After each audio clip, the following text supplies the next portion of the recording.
Silent Hill 2 was one of my favorite horror games for a long time. There are not many games with a genre that delivers on the story, but with Silent Hill 2, they did a really good job with it. And with the remake, they actually improved quite a lot with the janky mechanics with the original title. The combat was the main concern for the original, and with this one, they did a lot to fix it. Also, there are a lot of different versions of Silent Hill out there, and none of them seems to be directly connected to this one. I haven't played all of them, so let me know in the comments if I missed some references from different titles. I think there are 12 total Silent Hill games if I'm not mistaken. So without further ado, let's get started. It starts off with the protagonist, James Sunderland, getting a letter from his wife, Mary. But what's strange is that his wife was dead, presumably 3 years before he got the letter. The letter said, "In my restless dreams, I see that town. Silent Hill. You promised you'd take me there again someday. But you never did. Well, I'm alone there now, in our special place, waiting for you."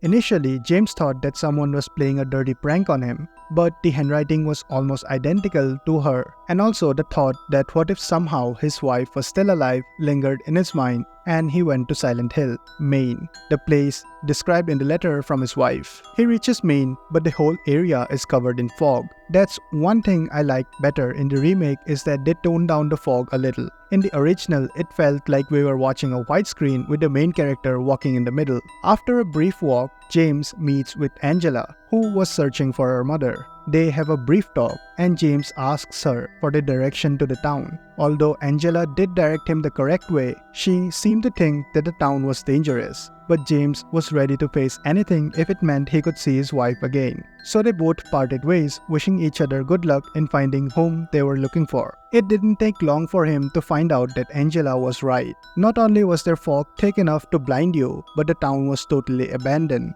On top of that, he finds out that the town was infested with these horrifying monstrosities crawling out from everywhere. Going further into the town, we find that the way is blocked by a giant hole. So to go around that, James needs to go through some houses which have these monsters inside as well. One more thing that the remake did better than the original was the fighting mechanics. If anyone played the original, it had really, and I mean really bad fighting mechanics. This time around, they tweaked it to make it good enough. James was on his way to Rosewater Park, a destination where he was hoping to find Mary. This is where the game picks up a little. He has several new encounters. First up is a little girl, who does not seem to like us for some reason. We later find out that it was related to his wife, Mary. Then we encounter a guy named Eddie, who was a victim of severe bullying to the point that he became very self-conscious about his looks. We find him in the toilet, vomiting after seeing a corpse in the freezer. They part ways, and James then finds Angela again. But this time,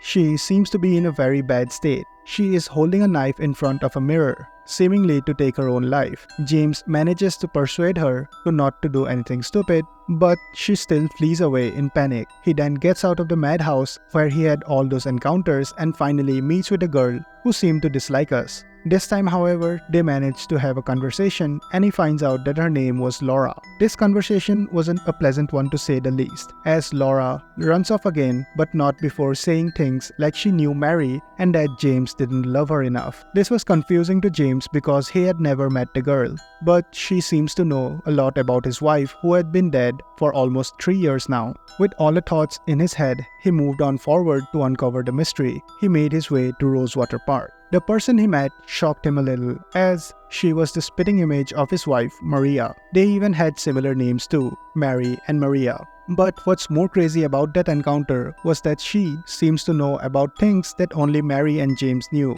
Maria asked James whether she could accompany him as the town was very dangerous. He agreed, but he had no destination in mind. Rosewater Park turned out to be a bust. He then decided to check out Lakeview Hotel, the hotel where he and his wife stayed during their visit. On their way, James and Maria find Eddie. They also find Laura, who was sneaking into the town and into the hospital. Worried about her, Maria asked James to go after her, to which he agreed. They enter the hospital where he finds Laura. They had yet one more shocking conversation where Laura said that she knew Mary for almost a year now.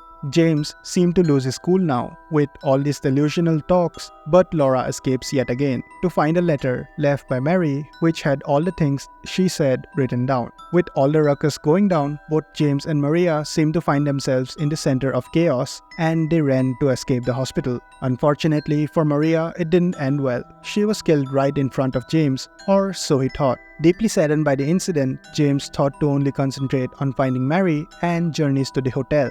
This proved to be a very long journey as on the way he had to pass through a prison. There he finds Maria again. Other than being locked inside a cell, she seems to be completely unharmed. As they had a long conversation, during some of it, it looked like Mary was possessing her body. She said things which only Mary should have the knowledge to. Nevertheless, James promises to get her out, but when he gets inside, she is once again killed, laying there right in front of him. He also meets with Angela again. This time we get a little backstory of her. She was abused and traumatized by her father when she was young. That's why sometimes she gets those suicidal thoughts. We fight off a monster who we find out after killing it was a manifestation of Angela's father and the traumatic experiences she suffered from him. We also find out that all those monsters that we have been fighting were emotional baggage of the people in the town, manifested in some kind of creatures spread out across the area. Talking to Angela also reveals that even she knew about Mary and about him as well. She said the same thing that Laura said, that James didn't love Mary enough and he disliked his wife because she got a terminal illness. After saying those words, she runs off, leaving James alone again. Trying to get out of the place, he meets up with Eddie again. This time, Eddie was in a really bad place. He was going insane and had enough of the bullying he was facing. He held a gun and thought that the only way to stop the bullies was to make them disappear for good. James tries to stop him, but as he came out very strong, Eddie thought he was no better than the other bullies. Unfortunately, James had to kill him. The end is close now. Getting out of the prison, he takes a boat and rows across the lake to the hotel. Reaching the hotel, he meets Laura again. She has the letter that she set out to get. In it, we can clearly see that Laura and Mary had known each other for a year. They were becoming very close to each other. So much so that Mary even considered adopting Laura. James then goes into room 312, where they stayed during their time of visit. He finds a tape with a video of him killing his wife because she was sick. He smothered her with a pillow. And this was not done 3 years ago. This was very recent. That explains how everyone in the town knew her, why everyone in the town do not trust James. He told Laura everything. She felt genuine anger, and rightly so. He had no right to take Mary away from her. She left him in the room and ran away. In the video, Mary asks James to find her inside the hotel. But after exiting the room, the hotel was completely changed. There were parts of the building still burning, and in those corridors, he finds Angela again. She said that the trauma of her past was too big to handle and walked off into the fiery pits, never to be seen again. We also find Maria once again, captured by the monsters called the Pyramid Heads. And once again, they kill her right in front of him. He then realizes that these monsters were manifestations of his own psyche, created to torture himself for what he did to his wife. He manages to defeat them and head forward.